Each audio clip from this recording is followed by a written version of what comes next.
Good afternoon and welcome, everyone. My name is Jenny Walker, and I'm an account manager with the Executive Education Department and a fellow with the Office of Diversity, Equity, and Inclusion at the USC Marshall School of Business. I will be moderating today's third part of our series. We are happy to have you here today with us. Whether you are joining us for the first time or have been with us during our three-part series, we welcome you back. I will now provide a brief overview of our two other webinars of this series. The first part of our webinar series, Let's Talk, was led by Dr. Sharani Little, featuring Professor Jody Armour. It focused on listening, learning, and contextualizing the history of systemic racism and violence on Black and minoritized communities. We examined how we can lead change to dismantle hatred, oppression, prejudice, and discrimination, particularly anti-Black racism that has persisted over the past 400 years. The Let's Reflect part of our webinar was the second part of our series, led by Dr. Sharani Little yet again. The focus was on reflecting, learning, and understanding how our personal self-identity plays a role in addressing systemic racism and violence on Black and minoritized communities. Here we are today at our final webinar, Let's Act. Today's webinar will consist of two parts. First, a conversation about racial equity with our distinguished panelists, Dr. Naomi Warren, Dr. Kalinda Yukonwa, and Professor Ken Perelman. And the second part will be a session on developing psychological safety, led by Professor Perelman. The focus of today will be putting words into action to address systemic racism and violence. We encourage everyone to actively participate throughout the webinar by using the chat function to ask questions, react to content being discussed, using the reaction button below, or simply by listening. Our executive education team will be responding to your questions and comments in the chat box during our webinar. Today's webinar will be recorded and emailed to you next week, along with the resource sheet with books, articles, and videos for your reference. Without further ado, it is my pleasure to turn it over to our distinguished panelists to introduce themselves by giving us a little bit of history about themselves, along with why you decided to be a part of our panel. Naomi, I turn it over to you. Good afternoon, everyone. Thank you for joining us and welcome. I come to this work through a long legacy. It's telling for me that situations are happening in Portland, Oregon, because that's my hometown. I was born and raised there. So what we're seeing on TV now really took me back. I actually moved to California years ago to continue my graduate work, and I actually study race, gender, and representation in media. I came to this work because it bothered me about when I saw different messages on TV and media, and I wondered what I could do. It bothered me that I seemed helpless. So from going to graduate school, I was able to develop tools that help me and become more confident in myself as a change agent. I actually accepted participating on this panel because I decided that I did not want to be a silent witness. I wanted my voice to matter. I want all of the voices of everyone who's here to matter. And I'm just wanting us to have an engaging conversation today where we'll talk about what we can do to act and to really move the ball forward. I think looking back on my life, we've come a long way. We have yet a ways to go, but we mustn't forget the past. We're always moving forward. Again, thank you for joining us, and I'm looking forward to an engaging conversation with you all. Thank you. Kalinda? Hi, so thanks, Jenny. My name is Kalinda Yukonwa. I'm a professor, assistant professor at Marshall in the marketing department. And in terms of my background, I have a long background prior to academia in terms of being in the corporate world. So I started off as an industrial engineer. My background is very quantitative, and you'll hear that theme again and again throughout my talk. But started as an industrial engineer, did 3 degrees at Stanford, bachelor's and master's in industrial engineering, left to work at companies like Walt Disney and Citibank, and then came back for an MBA at Stanford, and then left again and worked again, and finished my corporate career as an executive before turning to academia, where I got a PhD in quantitative marketing from University of Maryland. And so my research is through a quantitative lens, and my research area is specifically in algorithmic bias. And the reason, and that's really connected to why I'm here today. I see algorithmic bias, which is really in the world of artificial intelligence, machine learning, as a issue that can amplify and actually, in some cases, worsen some of the issues that we see today in terms of bias and discrimination. Because now we're in a world where we're using these algorithms and this artificial intelligence, which can encode some of the discrimination and biases that we see in our society, and actually permanently encode it, amplify it throughout our society in unexpected ways. So I have a deep research interest in this, and I think it's a civil rights issue for the 21st century, and it connects me to why I'm here today. I was very interested in participating in this panel. So. Thank you. Ken? Hi, I'm Ken Perelman. I'm an adjunct professor at USC Marshall. I teach a class that focuses on organization design and high-performing teams. So how do we get teams to operate at ultra-high performance in ways that are both measurable and also less measurable? And that's really been my focus. My whole career has been on leadership and change and culture, and I've been lucky enough to do research at the university level, and then took a job after getting my MBA from USC. Worked with Deloitte and Cotter Incorporated and now Culture Sync. So a lot of my work is client work in implementing the concepts and the research and the frameworks and the tools to create the environment where teams can perform really well. And going to why I'm here, number one, it started off as an invitation to do a session on psychological safety. And as Jenny and the team and I were talking more and more about the panel, and I think they heard a little bit of passion from my end, and you know, I got invited to be a more integral part of the panel. And the way I look at this is, you know, 30 years in culture and change and leadership and transformation. And to me, this is probably the most important cultural transformation in my lifetime. And I'll even say it's centuries overdue and should have been done in other people's lifetime. So there's an urgency here, and there's an importance here that matters to me. I also see this as a place where business can take a lead. I see some of our public institutions trying and some not trying. And I think it's going to be a hard slog when we look to our public leaders and legislators. So I have a lot more hope that private individuals and organizations and businesses, the people that I work with mostly, will be able to take a meaningful lead here. And so being able to be part of this conversation, please note, as a middle-aged white man, being part of a panel like this, I think is an honor, and it's important. So thank you for the invitation. Thank you all for your introductions. So now we'll proceed on to our panel discussion question and answer. If at any point in time, anyone in the audience feels compelled to comment, make a reaction, have a question, feel free to utilize the chat box below, and our executive education team will be responding, and we will just proceed now. All right, question number one. Naomi, if you'd like to start this question. Aside from continued demonstrations, what other steps can concerned citizens take to ensure this time justice and reform happen and stick? These events are like a broken record. And were it not for the graphic video or greater ability for people to congregate and demonstrate, I fear George Floyd's death would have been no different from those before him. Thank you, Jenny. I think that we as concerned citizens, we can use these events as reminders of how far we've come and how far we have yet to go. As I reflect on everything that's going on, I keep coming back to, we have to become active participants. Yeah, we can attend all of the sessions we want because we do need to improve our knowledge of what's going on. However, my primary advice is that we need to vote.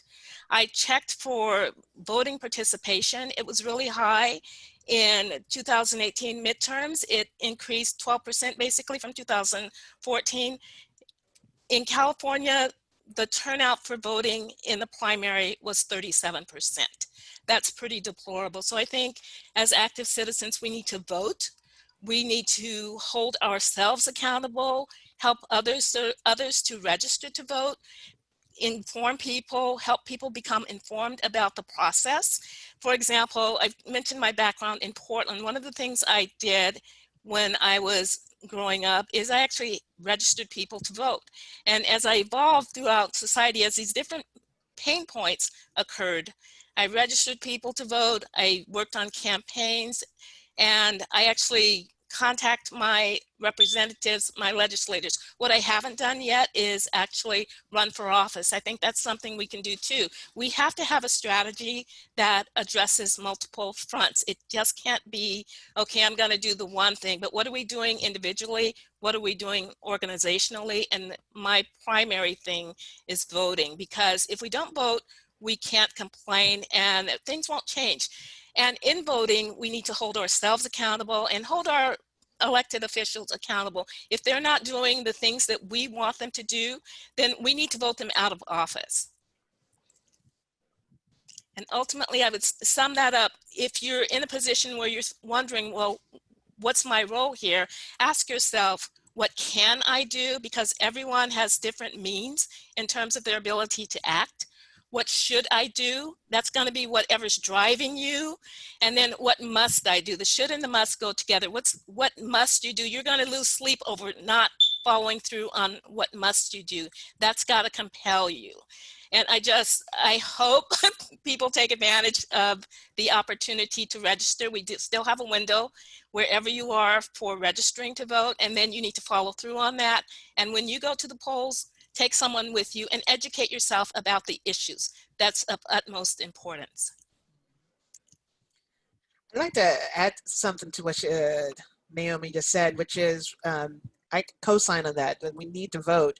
But I want to highlight that quite often people focus on the presidential election, and it's super important to vote for your local officials as well to represent it, because sometimes what's happening on a national level, which may not sit well with you, you can protect within your own neighborhood, your own region, etc.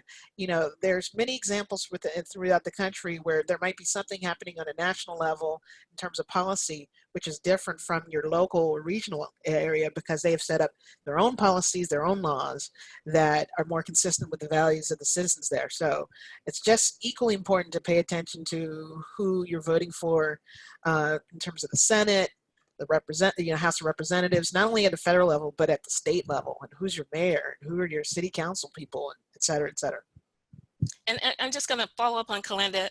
That's really important. I vote in every election, and let me tell you that those interim elections at the local level, turnout is even worse than it was for the primary. So if you're interested in voting, in running for office, turn out those intermediate elections are opportunities to get into the race, if you will, because the turnout's really low. And in thinking strategically, that's a good entry point where you can begin to affect change.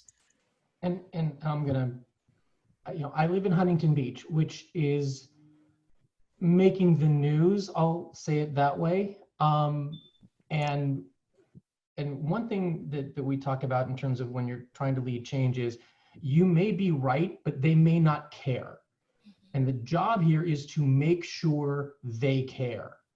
And so, Dr. Warren, what you were saying about let your representatives know, like you talked about writing them and informing them, and have the conversation, have the dialogue, write them, hit their website, Twitter, but let them know this matters, because if we don't keep up the pressure and find ways to help them care if they do, and help them understand if they don't, that this stuff matters, and it matters now. And these are some of the conditions upon which we are going to be making decisions to who we support. And it's for the politicians and the candidates. It's for where we're going to spend our money. Let's use the tools we have to make this something that that everyone needs to be dealing with. Otherwise, we'll lose the urgency, we'll lose complacency will creep back in, and to the questioner's point, this will become just another, and we'll become more and more numb to it, which is the exact opposite of what we're hoping for and needing. Thank you all. All right, Kalinda, this next question is for you. How do we embed diversity and inclusion as a business imperative within our company so that we continue the conversation about systemic racism and consistently take action to address D&I within our company? Yeah, so I think in order for that to take place, it has to start with prioritization, which might seem like some kind of straightforward, common sense thing, but I don't think, at least based on my personal experiences, working in the corporate world and what I've observed as a researcher, that it has the right level of prioritization. So I'm going to quote a friend of mine and fellow scholar, Broderick Turner, who has said many a time to me, diversity and inclusion is a luxury good. And what he means by that is that it's often treated by firms as this luxury thing that we will get to after we deal with our more basic needs. So if we think if you all are familiar with the concept of Maslow's hierarchy of needs, it's often applied to people, but let's apply this to firms. So at the bottom of the pyramid are needs for survival, right? And at the top of the pyramid are self-actualization needs. So from a firm standpoint, a company standpoint, the survival needs are, I need materials or labor to produce a product or service. I need a way to transact with my customers, and I need customers, or else I don't survive as a firm, right? Whereas at the top, maybe many firms think of, for example, corporate social responsibility, things or other things that we'll get to as long as our basic needs are fulfilled. But I want to make the case to you all that diversity and inclusion is really a survival need. It's a survival need. And let me give you an example, because I mentioned earlier, I do research in algorithmic bias. So one of the ways algorithmic bias has showed up quite a bit in the media is about face recognition software, which is using these algorithms and software to recognize people's faces for different uses. But there's research that's been done, pioneered by a couple women, Joy Willimani and Timnit Gebru, who have shown that facial recognition software has a lot of high error rate, especially for people of color and women. And so it's fairly accurate when we're talking about faces that happen to be white and male, but for the group that is most inaccurate, for example, are people who look like me, who are darker skinned and are female, where it can have an error rate of up to 34%. There's been plenty of research done by others that have shown that for people who are Asian, as well as people who are darker, it can be off by 10 to 100 times more than to somebody if it's trying to recognize a face of white male. And so the implications of this could be profound, especially in a high stakes game like, for example, it's used in law enforcement. You may have been aware of a New York Times article that came out, I think it was 2 to 3 weeks ago, about this poor guy who was arrested based on facial recognition software that misidentified. He was completely innocent of committing this robbery, but yet still his life was turned upside down. He almost lost his job, etc. And so you all might think, well, this is about law enforcement justice. What does this have to do with firms? Well, we think about the firms who created the software and some of the implications that's come from this research. Now we have firms who, like IBM, who has completely pulled back from the business of facial recognition software. We've got firms like Google and Microsoft who have pulled back on the work they have done. These firms have invested hundreds of thousands, if not millions of dollars in the software, and they're pulling back because research is finding that it is, inaccurate. And so where does diversity inclusion come in that could have helped with survival, right? Diversity inclusion could have helped with these firms, starting with the employees that were working on developing this software. So typically with many of these high-tech companies, the teams that develop it are not diverse. And something as simple as having somebody in the team who may not be white or male, in this particular case, could have said, hey, this software we're building, I'm doing some testing, it's not recognizing my face. Maybe we should look into this. Or it could have been something as simple as, in this case, much of the errors are based on the data set that software is used to train, which came from data sets that were themselves not diverse. And so it's learning what a human face is looking like, but there's not enough other pictures of other human faces. And so maybe a diverse team could have put out, I don't see any pictures that look like me or my family or my friends, or et cetera, et cetera. Something as simple as that could have saved a lot of the heartache that some of these firms are experiencing now. This is a case of labor being a survival need. I mean, and then we look at the example of how it affects the customer, also a survival need for firms. So if you might have seen another article within the past few weeks that was a quote from the chief of police of Detroit, who said, yeah, we have this facial recognition software, but it doesn't work 96% of the time, which is astounding. You have a piece of software that you've spent thousands of dollars on, and it doesn't work 96% of the time. And he's saying this publicly. And now there's word of mouth that's being generated, which is actually, it happens to be tied to some research I'm doing, which is the downstream effects of algorithmic bias and the possible word of mouth that it generates, and that leads to loss of profits. So again, we're talking about survival. And so what firms can do is start with the prioritization and the lens that it looks at diversity and inclusion, which often is seen as this luxury good that's a self-actualization kind of goal, and really think about it as a survival goal that is as necessary as investment in who you hire. It's as necessary as the materials you buy to create products or services. That is as necessary as investing in how do I acquire customers. It needs to be seen as a necessary resource that helps the business to survive. Yes, I'd like to add on to that, as a survival need, and also looking at talent and retention. So one of the modules that we looked at in my class is gender pay equity, and that conversation started off about 3 years ago as being quite a hot topic in my class, and so we dove into the data, and we saw that gender pay equity is still an aspiration, and that when you take gender and then you add on to it education level, race and ethnicity, you get amplifying effects of inequality. And the important part of that is not just the fact that that exists, and it probably violates some values on fairness and equity that many of us hold. It was there's a number of studies that say, so what? And oftentimes it links to performance, it links to exactly what you're talking about, Dr. Yukonwa, around performance and being able to see things, and the power of diversity. But the other part of it is they asked newly employed people who came to those organizations, so less than 2 years of tenure, and said, what do you think about working for an organization that has that level of inequality? And 62% said, knowing that, I will leave this place if it's not corrected.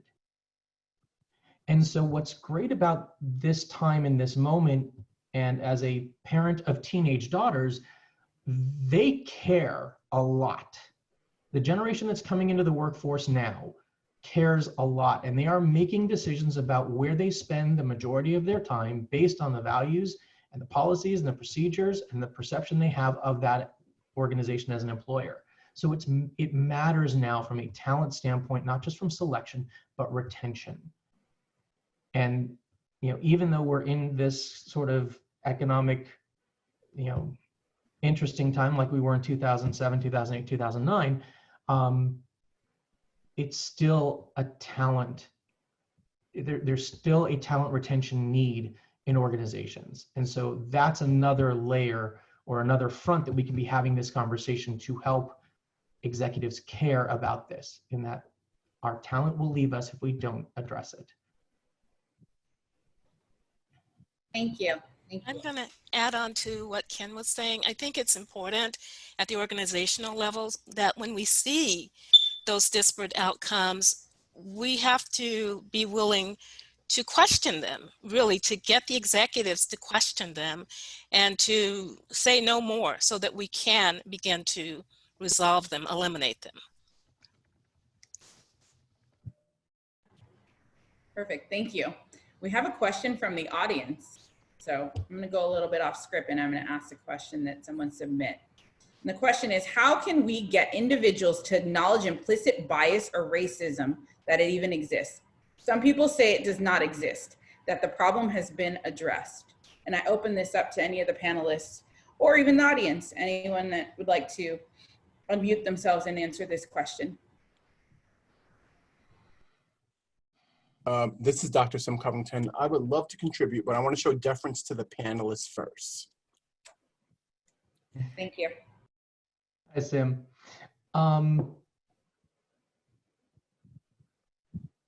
I'll jump in. So there's, one of the models that we have for diversity and inclusion and the process people go through, it starts with denial. And then it ultimately leads to acceptance. So the knee-jerk reaction is, nope, we're good. And that's what when we talk about change, we talk about never stop at the first no. The no is a default reaction to keep things as they are. The nope, we fixed that, we're good, it's done. That's a default no. And oftentimes there is a big chunk of the population that is unaware. I've become more aware in the last 6 months as I've gotten into this about things like, why does the 10 freeway go through the parts of town where the 10 freeway goes? Well, there's a reason for that. What's happened is a lot of the decisions that were made generations ago have become invisible to us, so we don't know the history of it. And so part of it is awareness. And once people are aware, you'll get a flip. There are some people who will say, no, that was then, this is now, it's all different now. And I think that it's important to understand where they are and engage with them where they are, but also realize this is no longer a data conversation. As John Cotter, who's like the founding guru of change, actually having literally written the book called Leading Change, will tell you change is an emotional word. It is not driven by data or statistics, it's informed by that. So again, how do we make people care? And part of that is going to be a little bit of emotional intelligence. Like, hey, when your kids go buying a place, are you going to be okay if the realtor shows them 17% fewer properties? So part of this is finding the hook that makes it personal. Because if we don't do that, then it doesn't affect them and they don't care. And so I think a big part of this is finding a way to quietly engage, understanding where the people who are resisting or ignoring or denying, where they are, and understanding their experience to help them move along the curve. The hard part is that takes time and energy and quiet, and we are not good at any of those three things right now while we're in the middle of a pandemic. Thank you, Ken. Kalinda, Naomi, would you like to weigh in before I turn it over to Sim? I agree with Ken. I think a lot of times people believe certain things, that's their perception. But on the other hand, it's also, we have a concept called cognitive dissonance. And cognitive dissonance helps us stay together, if you will. And certain things upset all of us. And so how do you resolve someone's cognitive dissonance to the extent that that person will be comfortable moving forward? I think conversations are really important in that endeavor and finding people on common ground, but we really do have to talk to each other. We just have to talk to each other. We all have biases. I think sometimes there's a perception that people might say, well, I'm not biased, because that's a defensive mechanism. If you read Ken Day's anti-racism book, he talks about that. Not being a racist is not enough, but we all have to acknowledge our biases and then figure out a common path, and it will be for moving forward with the conversation. But I agree that denial is a problem. Cognitive dissonance is an issue with wanting to hold on to a certain worldview, and conversation, I think, can move us along in all regards. I totally agree with both what Ken and Naomi said, and the only thing I would add to that, and coming from again a quantitative lens, a Bayesian lens, that evidence, what's happening right now, helps a lot to move people. It may not move all people, maybe not the most people who are the deepest in their denial, but I think what feels different about this time, in that there seems to be some evidence of change, unlike we've seen before in our society, is due to the fact that we have seen now images, and images are powerful as opposed to people just telling you this is happening to me, which has not worked as well before. Now we're showing proof this is happening to me, right? And I think we've seen it over and over again. So George Floyd's untimely murder was not the first, second, third, 1,000th time that has happened.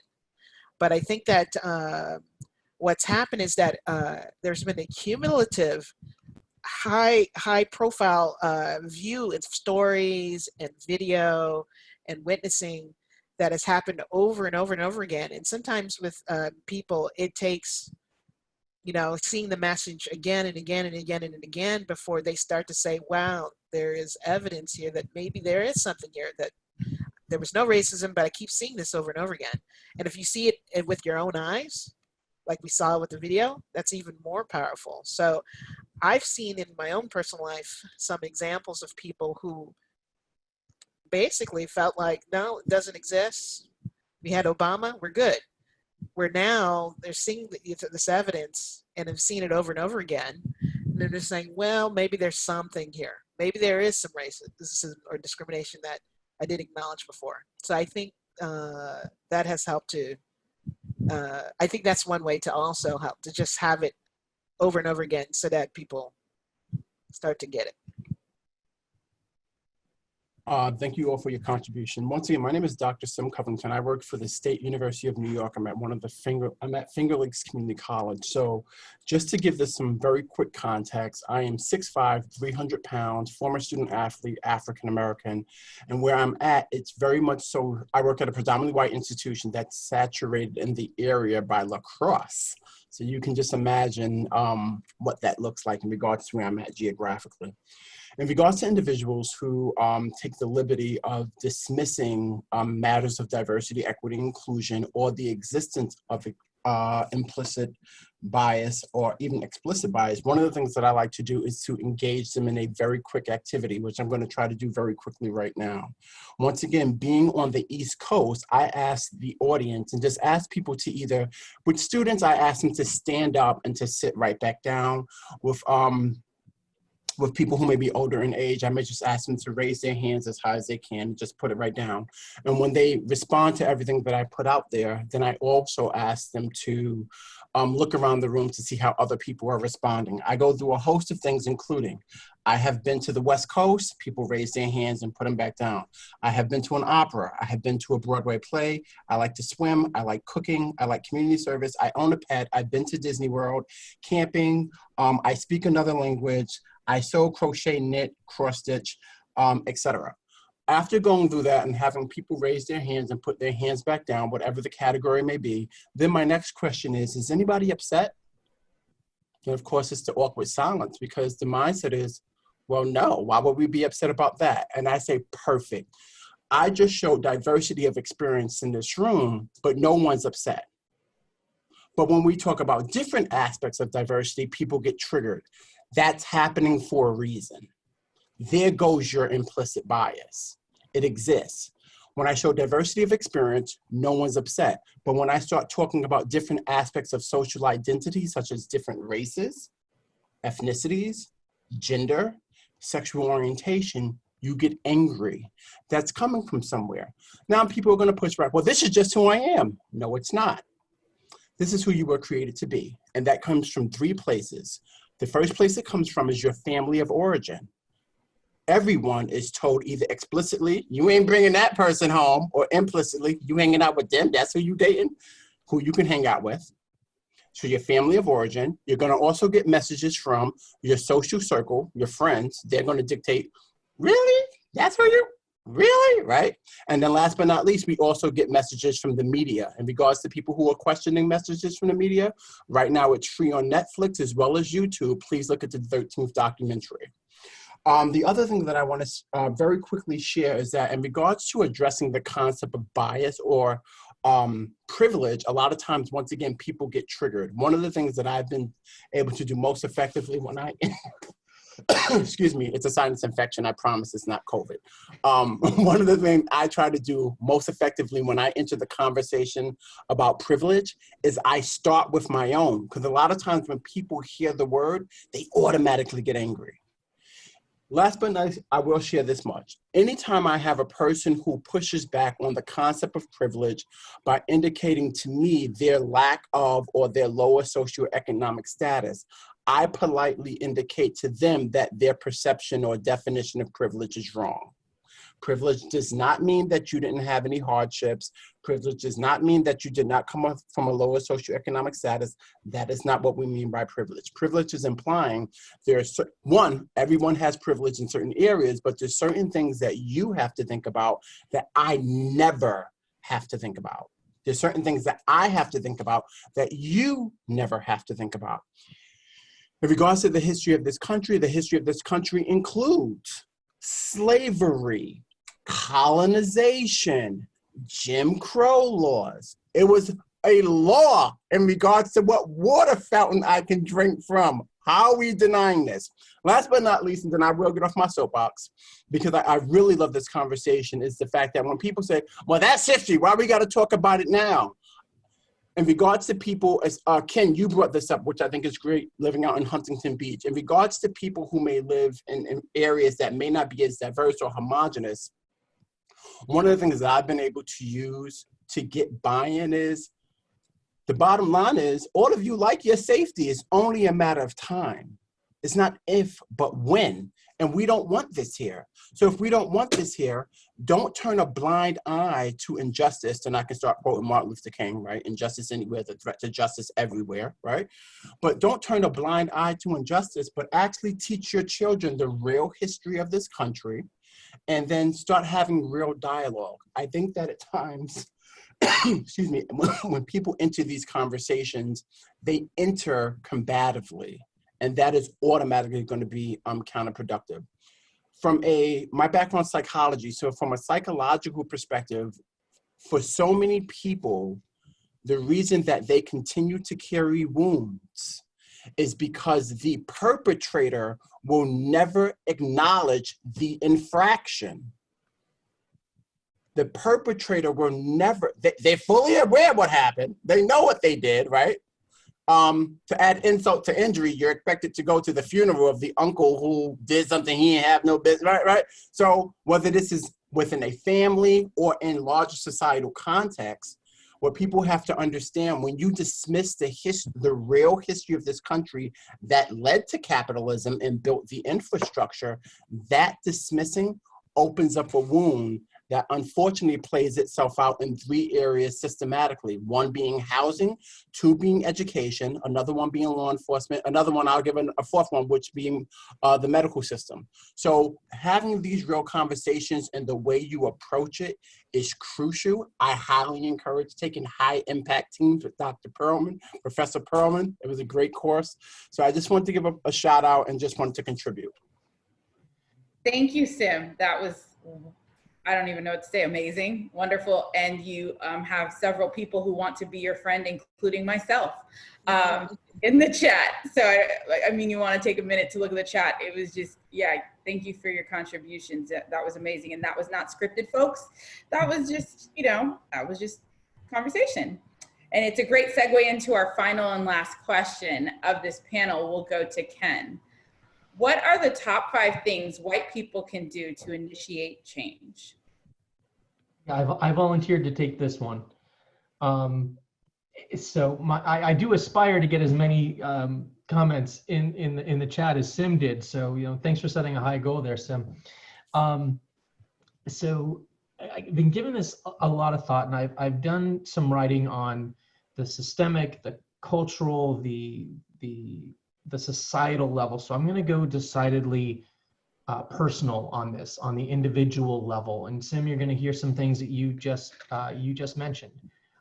So my 5 are, I'll give the overview. Initiate the conversation. Number 2, don't be a bystander. Number 3, stand with, and if need be, in front of your people of color, so they're not alone in this. Change the rules, and then as we talked about before, make them care. I'm going to double click on each one really briefly. But number 1, as a person with either legitimate authority because of role, so I inhabit a managing director role within my firm, I am the professor in my classroom. I have legitimate authority, so it's easier for me to start the conversation. There's some training that we did at USC around diversity and equity about 2 years ago, and they talked about the 13 social identity groups. And I learned that I was the one up on 12 of them. I'm white, I'm middle-aged, I'm heterosexual, I'm married, I have children, I have education, et cetera, et cetera. I'm fully mentally and physically able. So I've got the one up in all but one of the criteria, being the one being religion. And so I also have what would be considered the social power to start the conversation more safely than the people who are in more of the one downs, recognizing that those change and the context change. But to Sim's point, this should not take an act of courage on my part. This is not a courageous act. This is an act of curiosity, because the first conversation shouldn't be me telling you how I think about race. It should be me being curious about how you're experiencing me and my team and my organization and my university as a participant. So I should be asking questions. What's this like for you? What is my class like for you? Are there ways I can make this better for you? And I listen. So it's start the conversation from a curiosity standpoint. Don't make it a confrontation. Don't make it scary. Don't make it take an act of courage on anyone's standpoint. But recognize that's the first conversation. If it's the only one you have, then yeah, it's high risk. But there should be a series of conversations. And the first one, you listen a lot.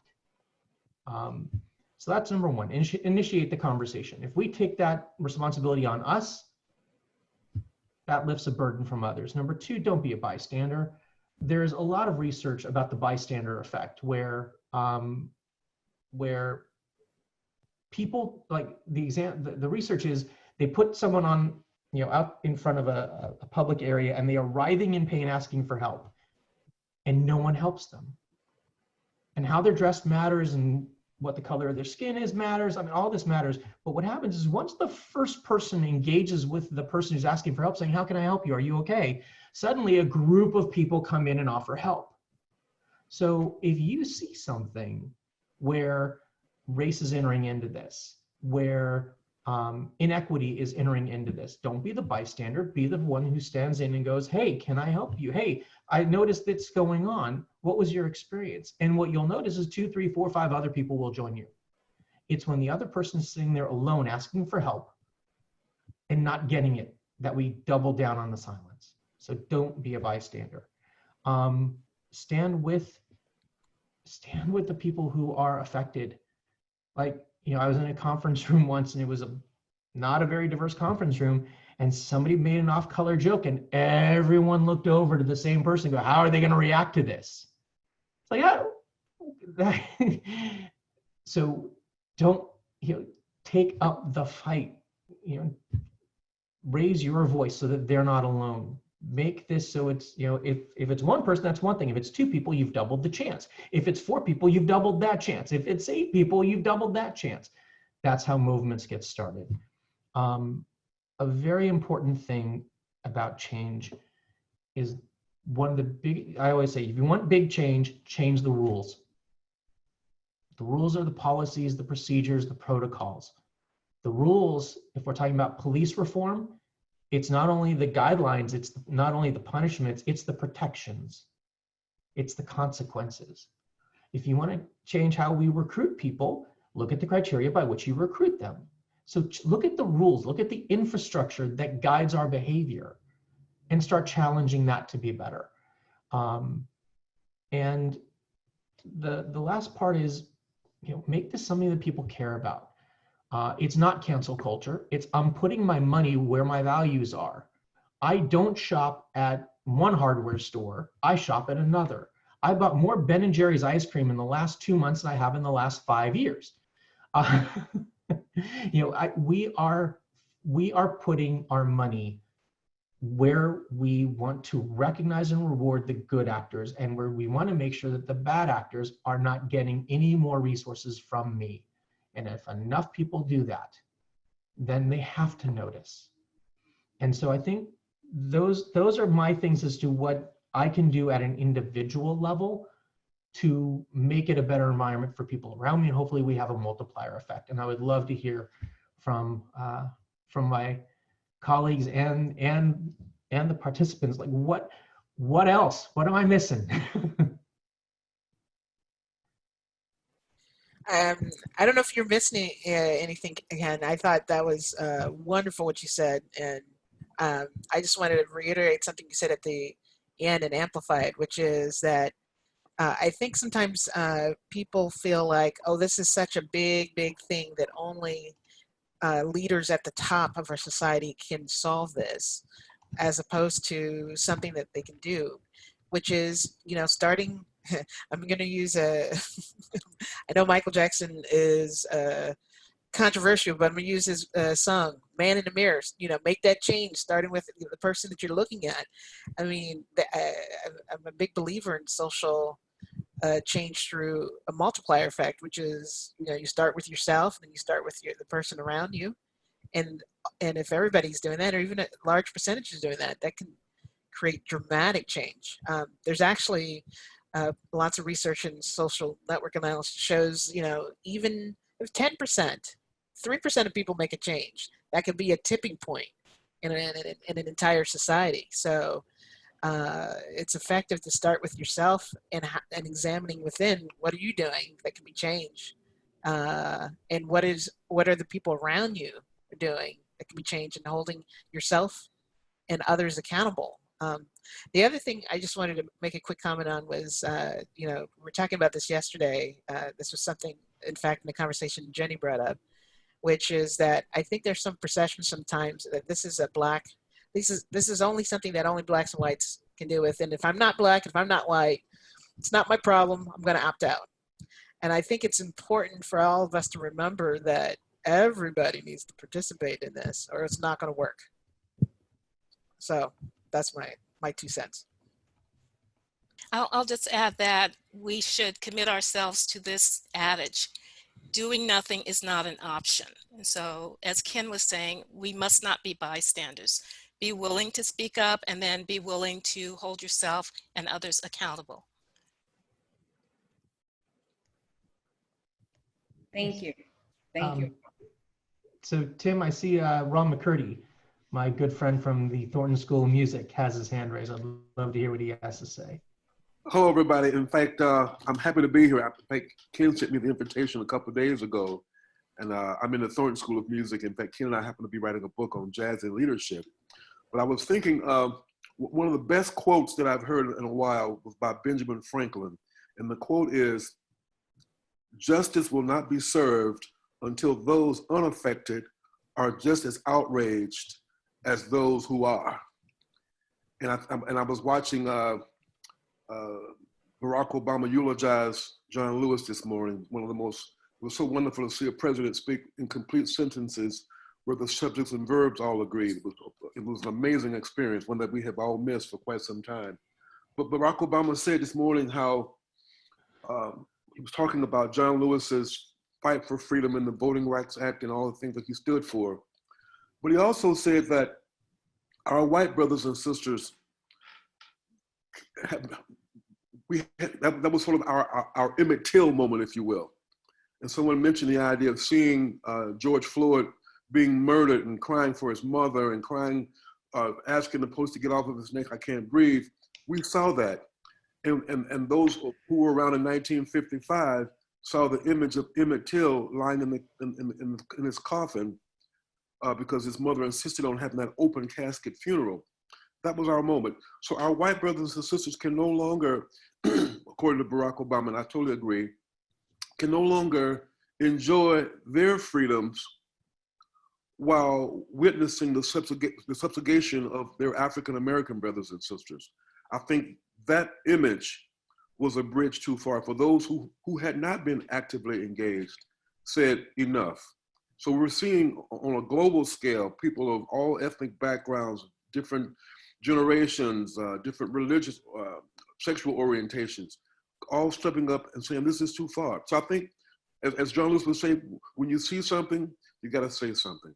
And I think that would be my observation for what we can do as a society to really correct some of these ills that have been with us for, dare I say, 400 years. I had a colleague, and I think I had solicited some counsel from Ken. I had a colleague in my department in the Thornton School, gentleman who was well-intended, good intentions, good heart, good man. And he wrote this 9-page essay titled A Replacement, a Cure for Race. And his thesis was, if we simply eradicate the word race, then that will make the world perfect. And he sent this to the president, to President Folt, to the provost, all the deans, many of our vice deans in our department, and it caused the biggest shitstorm you have ever seen in your life. Long story short, the gentleman is no longer our vice dean. He's done. I mean, he was asked to step down because he had done that. And he called me and he said, well, Ron, I didn't intend for that. That was not my intent. And then Ken gave me the lecture on intent versus impact, which I will never forget. And he still didn't understand. He said, well, I don't understand the problem here. I'm just trying to make the world better. I said, but you're trying to make the world better through your perched white privilege position. By saying we're going to get rid of the word race, you obliterate 400 years of history. You're about 400 years too late with that concept of trying to not have the social construct of whiteness. So he still didn't get it. And but I think education and understanding the history. So in Thornton School right now, particularly in the contemporary division, where we deal with music steeped in African-American culture, I'm asking my colleagues to really do a deep dive, to really understand the genesis of this music. If you study the music of Robert Johnson, understand the political dynamics of the Mississippi Delta in the 1920s and 30s and Jim Crow. If you study the music of Motown with Berry Gordy, understand what happened 4 years prior in 1955. Understand why Rosa Parks did what she did. So this is I think out of all of this is going to be a time for us to really grow, everyone, to really understand that history, because when you understand the history, you're less likely to do dumb things like write an essay saying the cure for race is to get rid of the word race. I'm done preaching now, y'all. Thank you for indulging me. Thank you, Ron. We have 2 other people that would like to contribute to the conversation. We have a total of 4 more minutes, so I'll give 2 minutes to each person. Christina Serona, if you'd like to speak.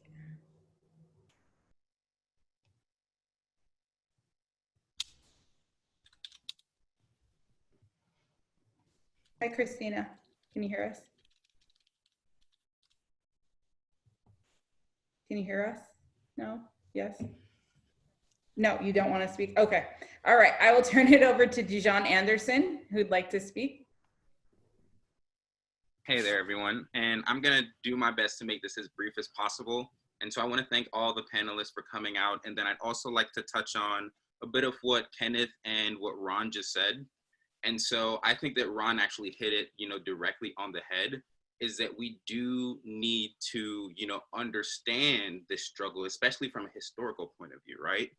And so, Kenneth did say that, some of the things that we need to do is we do need to, be open enough to start this conversation, right? And then also not being a bystander, and also, really challenging the infrastructure of, our organizations. But then Kenneth, one thing that I would say is that before we do start these conversations, like Ron said, we do need to educate ourselves, right? Because every conversation comes from a meeting of the minds. And so if we do begin to, have a conversation with someone, and there isn't that meeting of the minds, then how can we, actively engage in dialogue? And so, I'd love for us to start these conversations. And if we're not in the position to start these conversations ourselves, we should also say, well, hey, who are our resources who can actually help us to have and to facilitate these conversations? Because over the past few months, what I've been hearing from, a lot of individuals in tech and in academia, they do have individuals who, are able to start these conversations. However, these conversations are had, and unfortunately, the impact isn't what, the senior leader would want it to be. And so that's, my 2 cents inside the whole conversation. Thanks, everyone. And yeah, this has been wonderful. Hey, DeJoy, we're going to talk in the next section about how do you set an environment for these conversations to be successful. And what you just did is you just in poker terms, you saw me and raised me. So I'm hoping to add a little bit as we get to the next part. And I'm not sure I'm even going to be able to go far enough to where you just put it, but I'm going to try my best to catch up. And together we'll figure it out. All right? Oh, most definitely. Thank you. All right. Perfect. This is a great start to our first conversation. I'd like to take a moment to point out the questions the panel answered were submitted by the participants of our first webinar. I'd like to thank Dr. Yukonwa, Dr. Warren, Ken, Sim, Dijon, and everyone else that engaged in the rich discussion. We will now transition over to Professor Perelman's psychological safety session.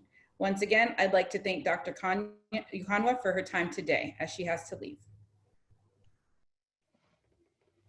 And Ken? All right.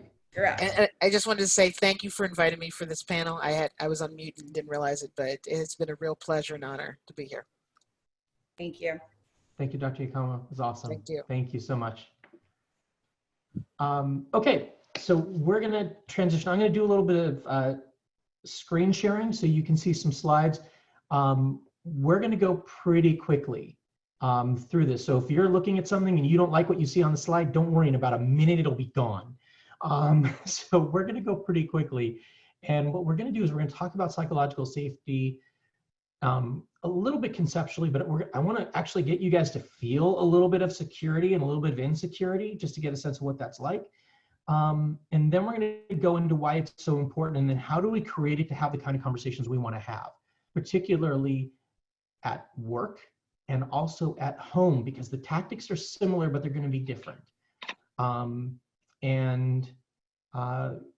We're going to go pretty quickly through this because we don't have the time to go deep, but it's an invitation to the start of a conversation. Okay, so let me share my screen.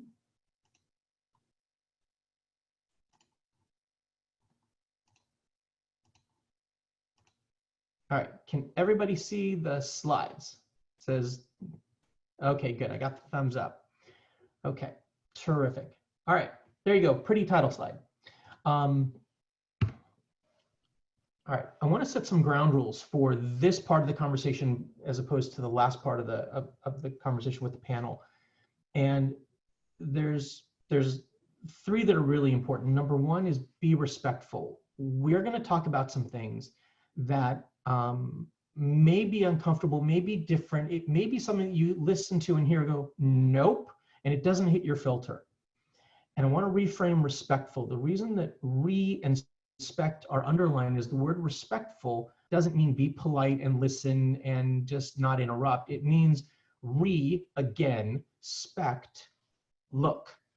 So if you hear something that you don't like, or it doesn't quite match up with what you know and believe, don't dismiss it, look at it again. What is it from their perspective that makes that the right thing to say in this moment? So just taking that 1 or 2 seconds of really an emotional intelligence flip, look at it again from their perspective. That breaks down a lot of barriers. It stops people from dismissing one another, and it keeps the conversation going. So respect what you hear. Take care of yourself. We've been at this for an hour. If you gotta take care of something physical, go ahead. Just, cameras off, mute, etc. But if you gotta stand up, sit down, whatever. We are in a place where there's probably going to be distractions. So if they happen, we're just going to celebrate them, no big deal. If we make a mess if we say something that offends, we will politely point it out to the offender and then give them an opportunity to clean it up. Because oftentimes we will make a mess and we have no idea what we've done because no one tells us. So the ground rule is if somebody does make a mess, politely point it out to them, because let's assume that it was unintended, and let's help them clean it up. Now, here come my two favorites. The Apple rule. If I ask you a question, I know in less than a second, you will formulate an answer. So if I say picture on a black background, an apple, your brain in less than a second has formulated an image. Now, if I say describe that apple, and if you get it wrong, I will ridicule you in front of 174 of your closest people that are on this line. Suddenly that has risk to it. And so what we start to do is we start to filter. Was he talking about a red delicious apple? Was he talking about a green apple? Was he talking about the iPhone apple? What does he mean? That's the filtering that we do to make sure we don't get it wrong. And that's the filtering I want you to not pay attention to for the next half hour. So you're going to think something, I'm going to encourage you to say it. That's the Apple rule. The last one is the Family Feud rule. Family Feud rule is, I'm going to show you the second worst answer in Family Feud history. I'm going to give it away. So it's the boy's name that starts with the letter H, and Anthony says Jose. Now, I don't want you to pay attention to Anthony, and I don't want you to pay attention to Steve Harvey. I want you to pay attention to the people to Anthony's right and left. And then when it's done, it's only about a minute clip. What I want you to do is in the chat, just type in, what did you see? And don't worry, whatever you put in, I will make you sound smart. All right, so here we go. Here's the video. All right, let's go. We still got one answer, Anthony. If it's there, again, your family wins the game. But this time you got 2 strikes. If it's not there, the Flowers family can steal and they win the game. Anthony, give me a boy's name that starts with the letter H. Jose.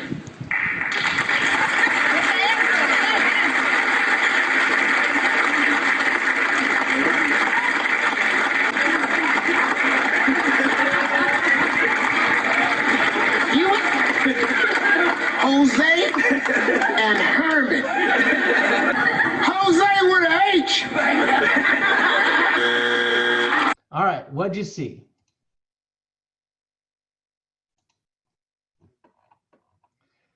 People were supporting him, yep. Who supported him first? Because did everybody jump in right at the same time? Queen, yeah, mom. And let me just assure you, when mom claps, everybody claps. Whereas the guy in the purple shirt was like, I'm related to a moron. So here's the thing. This is why I like this rule, which is the way innovation works. Yes, I was going to the bathroom. The way creativity works is the way that creativity works is, that's okay. The way innovation works, the way creativity works is, if we get a first answer that we don't like and we shut it down, there won't be a second answer. So in order to have an environment where we can be creative, we can challenge, we can innovate, we've got to know that what we contribute will at least be respected. And so what I want to say for the next 26 minutes is, if you hear something that you think is great, you say good answer. If you hear something you think is stupid, you say good answer, and then you offer up another one. So that way we can de-weaponize feedback. All right, make sense? Make sense? Okay, I'm now going to test you to see how well you do. So I'm going to show you on the screen a sentence that some of my colleagues will recognize. Do not chat anything in here. I got a different way of doing this. So here's what I'm going to do. We're going to count the F's. Don't show hands, nothing. I'm going to ask you that when I'm going to count up, I'm going to go, how many of you see 1 F? How many of you see 2 F's? I just want you to you'll see the reactions, the raise your hand, or excuse me, the thumbs up or the clap, any of those. Just when I say, like, if you see 2 F's and you go, great, clap or thumbs up, and we're going to watch the reactions. And I'm not going to hold on. I'm going to keep the slide up, so I'm not going to try to fool you here, but this is what's going to happen. So how many of you see 1 and only 1 F? How many of you see 2 and only 2 Fs? Okay, how many of you see 3 and only 3 Fs? All right, here's a couple of my visible range. Okay, couple hand raises. All right, good. Feeling pretty confident. You're not alone. Pay attention to the physiological response when I do this. How many of you see 4 Fs, but only 4 Fs? Okay, a couple more hand raises. Now the 3s are diving back in, like, hang on, wait a second. This is that feeling I want you to be familiar with. Now, how many of you see 5, but only 5? Okay, a couple hand raises, couple thumbs up, feeling pretty confident. 4s are now going, wait a second, and 3s are like, oh no, hell no. 5s, it's gonna get worse for you. How many of you see 6?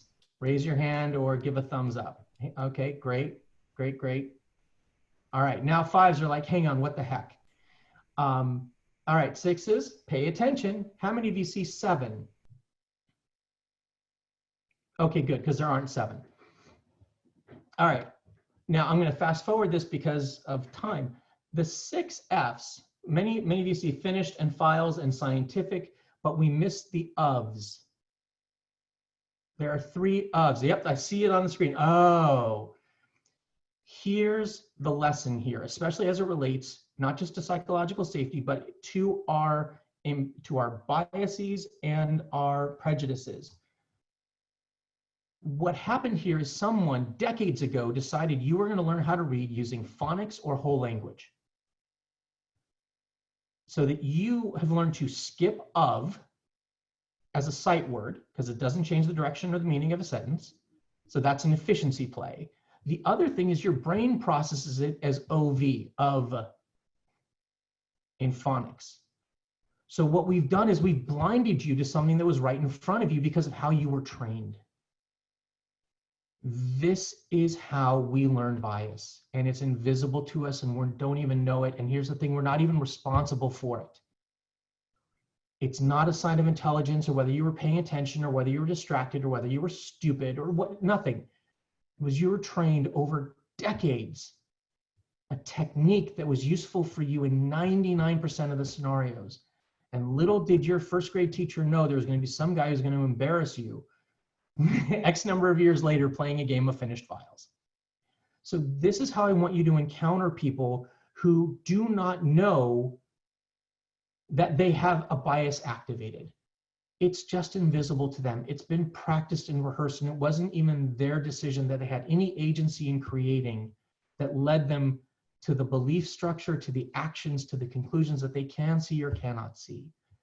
And if we can start from there, we have a very different conversation than right or wrong, evil or not evil. Now, there are some people who it is not a question of whether or not they can see the F or not.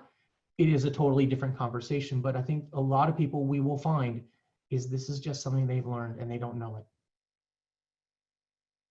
Make sense? All right. So I'm going to go into Amy Edmondson's research on psychological safety. She is not the founding researcher, but her research has really come to the forefront in the last few years. So she's really emerged as the guru. And what she really talks about is we don't want to look ignorant, incompetent, intrusive, or negative. So we filter.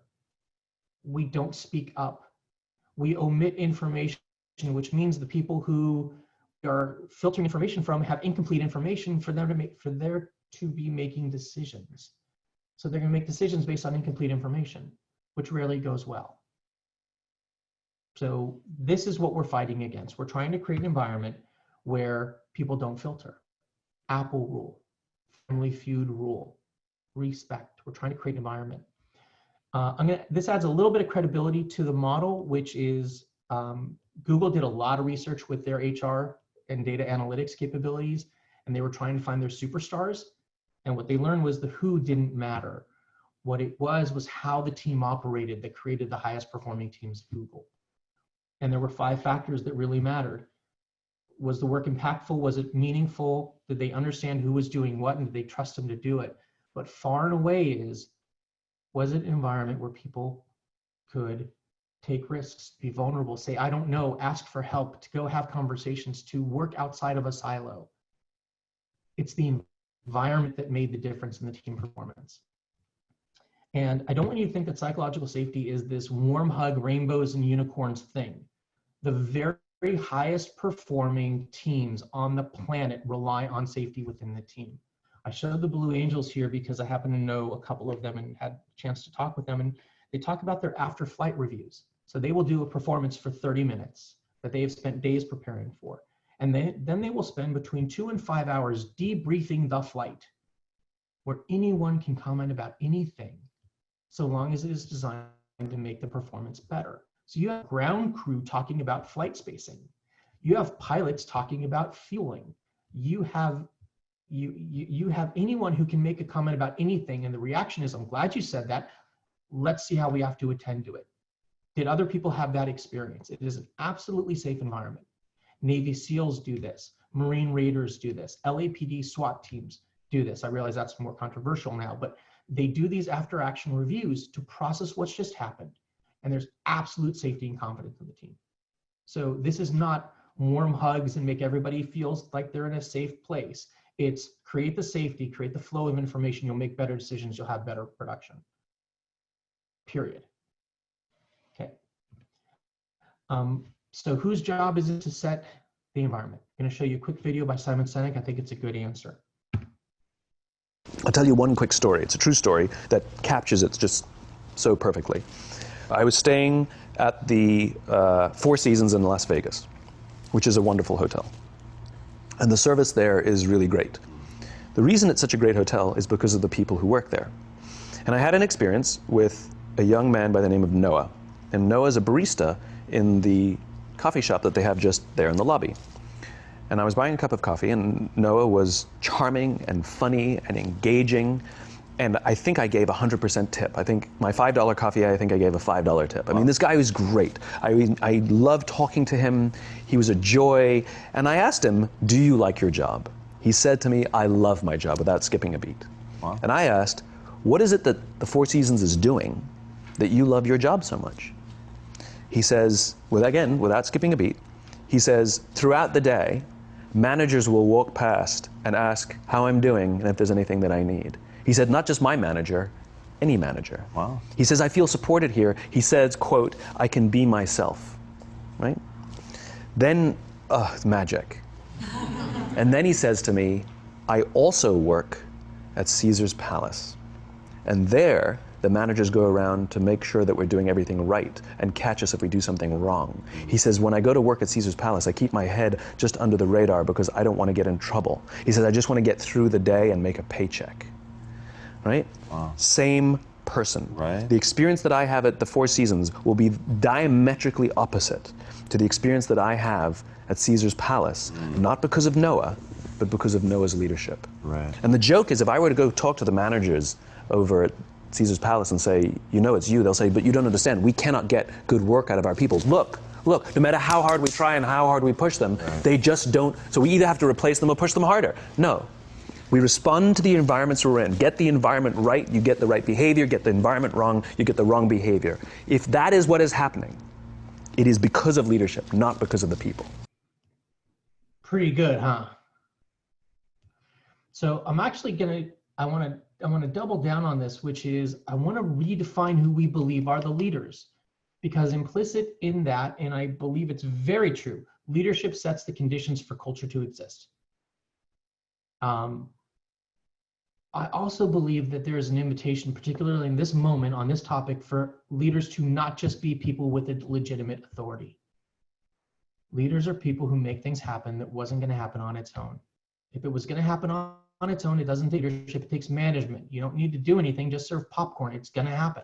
Leadership makes something different happen. And that's an invitation for any of us to have a leadership experience. And part of that might just be, to Jordan's point, making a conversation that starts at a different point than it normally would have. Creating an environment where we can have a conversation that's different than the normal one we would normally have. raising a hand when you normally wouldn't. So I'm just going to broaden the definition of who a leader is and what a leader does, because oftentimes we tend to think that these are people in power, and we forget the fact that the people at the front line and at middle management actually are pretty powerful. So how do we recognize when we're not feeling safe? This is my list. You can feel free to add to it, but real quick, I go crickets, where it's like I ask a question and then there's no response for seconds on end. That means I haven't set the environment for someone to contribute something. That means people are feeling secure about their answer. So I've either asked the wrong question or not set up the environment the right way. So crickets is a sign that there's not safety in the room. Crickets just being that long pause. Interruptions, by the way, men interrupt women more than women interrupt men. But an interruption is a way to create an unsafe environment. One-upping and micro corrections, like when my daughter quietly corrects, aggressively corrects my grammar, creates a little bit of insecurity. I'm like, I don't even want to talk to you anymore, and you're my child. Here's something that we're finding out in the research. Facial expressions of a boss are hugely important. What we're learning is our facial reactions that's wired into us when we are infants to pay attention. Like once we can focus, that facial interaction, that response we get, that feedback loop is critical. So the boss who's a bit oppressive and goes, I didn't say anything. No, but you have no poker face, so we all know exactly where we stand. That creates insecurity. So if you watch your nonverbals, essentially. Here's something that we found at some of our clients, which is people would spend days in preparation for a 15-minute meeting with an executive. And we asked the executive if that's how they wanted their team spending their time. Like your team just spent literally 3 days getting ready for a 15-minute executive presentation. And you know what they call the executive meeting room? They call it the shooting gallery. So one of the activities is look to see how much time people are spending in preparation for conversations with you. That will tell you how safe you are. Vertical copying the world.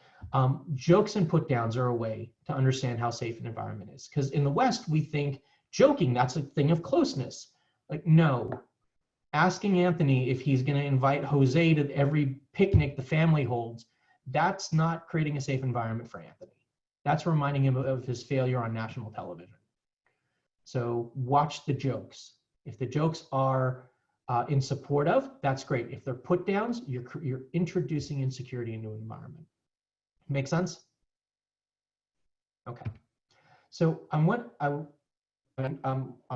a little shorter on time because we had more time going to the panel, which I thought was a great investment.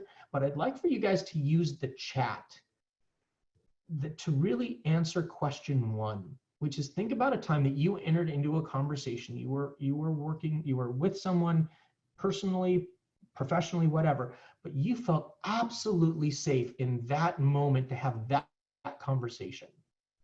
And just what did that person do to make that environment so safe? And we'll watch the chat and we'll see what we get, and then I'll add on some things that I've had a chance to think about.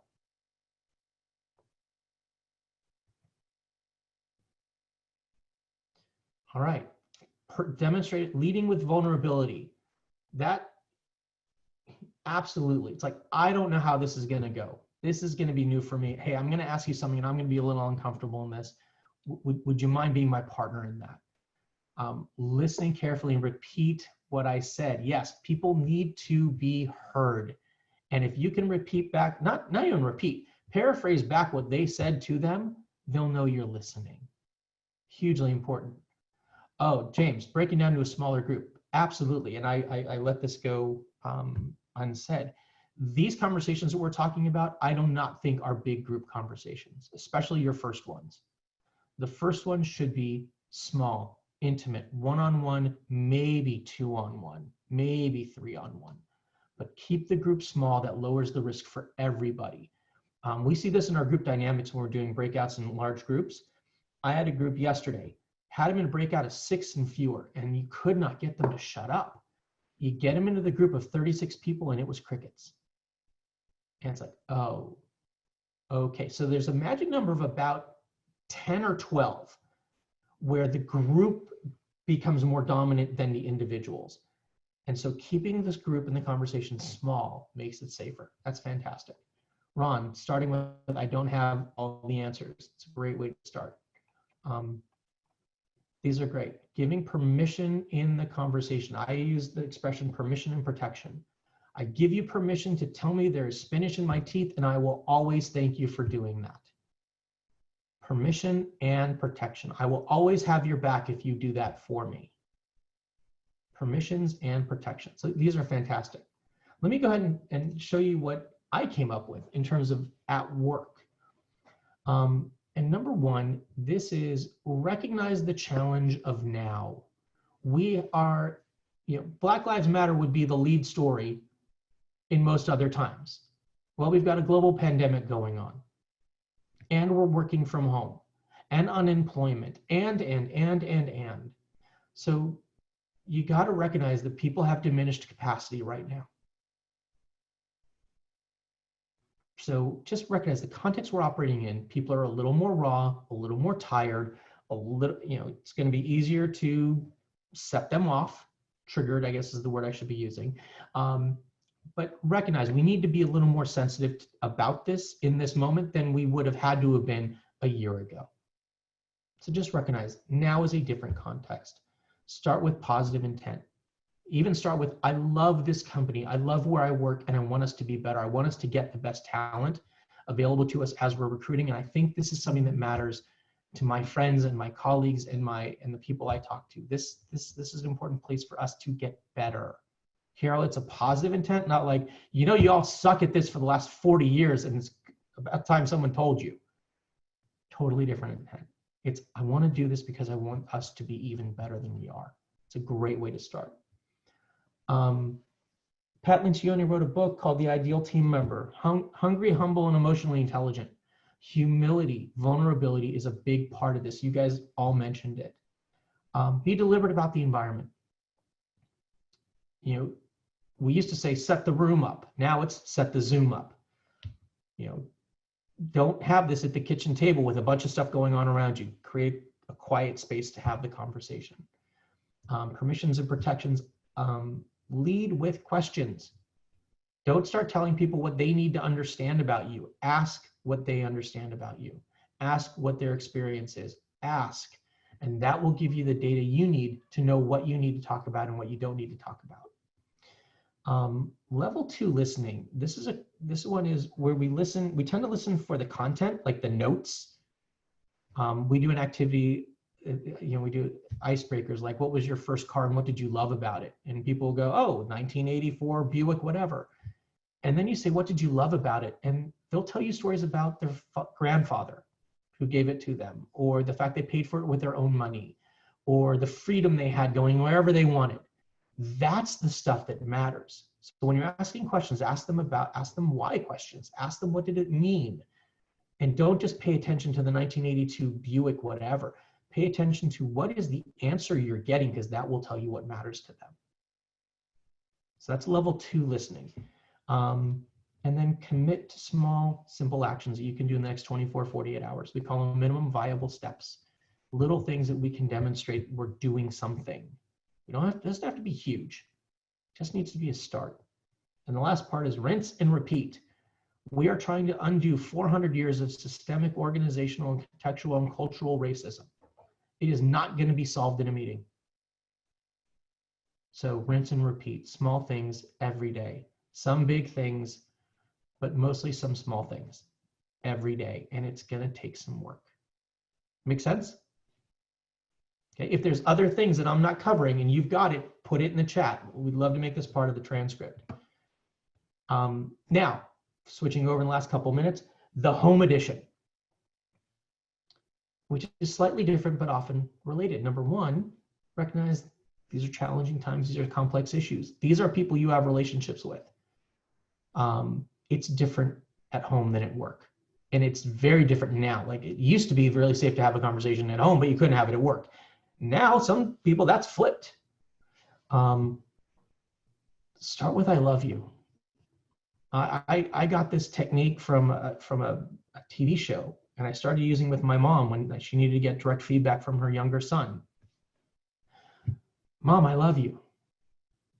This is why we're having this conversation. Mom, I love you. You keep yelling and you have no idea how loud you are. Please wear your hearing aids. Dad, I love you. I really need to check your language that you're using when you're talking about things, because you're using terminology that is outdated and insensitive. And if it didn't matter, I wouldn't bring it up, but it matters. So start with I love you. Seek to understand. This is the lead with questions. Don't explain where they're wrong. Understand where they are. Understand their experiences. Let them tell you the story. And then all you have to do is manage the gap. But especially if this is a child relationship, like you're dealing with your parents, actually, even with your kids, let them tell you. First listen, then be heard. And always remain calm. There are going to be so many triggers that are going to get you. I feel the blood pressure going up. I feel the sweat. I'm like, oh my God, let's get this on. Calm down. I love this person. They are just frustrating me in the moment. And just disarm from the reaction and pay attention to what they're saying to you. And it's really important that even as we're helping our family members adjust to these things, we will say things and they will like, yep, thank you, appreciate that. And it feels like you're being dismissed.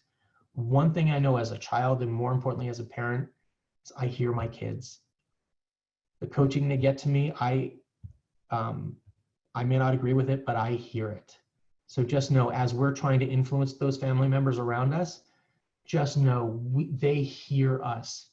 They just may not act on it just yet. It may need time for them to put it into the puzzle pieces of all the things that they've been their experience. But just know you are heard. They just may need a little time. Last couple things I want to talk about, which is, this goes back to Dijon, as you were talking in the panel, and we talked about intent versus impact. We need to plan for the impact we want to have. And oftentimes we've started with the intent and we just start talking. But we need to be more planful, especially in this moment. We need to say, okay, what do I want them to know and to believe and to do after this meeting, after this conversation? Okay, where are they coming in from? All right, what do I need to do during this time to create that outcome? And if I just do that level of planning, that's already more than we normally would have done. And the most important part is, you got to be clear about your intent, because that's what you control. You don't control the impact. That's something they control. And so you control your intent and you let them know, my intent on this is to make us better. My intent on this is to let my children know their grandfather is a great example on many, many, many fronts.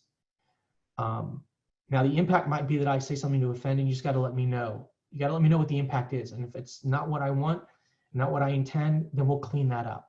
But be deliberate at the front end so that when you create the impact on the back end, they know what you meant. Because that's usually different than what you said, and that's very different than what they heard. Make sense? All right. And the last part is, this is a quote that one of my old mentors used in sessions with him that I dearly love. And the most powerful lines on this is, my daily attitude makes the weather. If you're a boss or a supervisor or a parent or someone with influence, your attitude can make someone else's weather. And the other part is, in the next line, I possess a tremendous power to make another person's life miserable or joyous. And I don't think that has ever been more true than the moment that we are in right now, on many, many fronts. So please recognize your power, recognize your influence. And if you just do some of the things we've talked about in the last half hour, you will have a remarkable impact on the people around you, which is what leaders do. And I want to thank you for giving me a little bit of your time. So with that, Jenny, let me turn it back over to you. Wonderful. Thank you, Ken. So we have a slide we're going to put up. If folks would like to learn more, we have an upcoming executive education program with Dr. Sharani Little. entitled Diversity Inclusion for Success on August 7th through 8th. If you'd like to register online, then we'll post the registration link in the chat box below. Once again, on behalf of the USC Marshall School of Business Executive Education Team, I'd like to thank Dr. Yukonwa, Dr. Warren, Professor Perelman, and all of you for your time spent with us today. We hope you're able to gain tools to take action and be the change we all want to see in the world. Have a wonderful rest of the week, and as we say here at USC, fight on.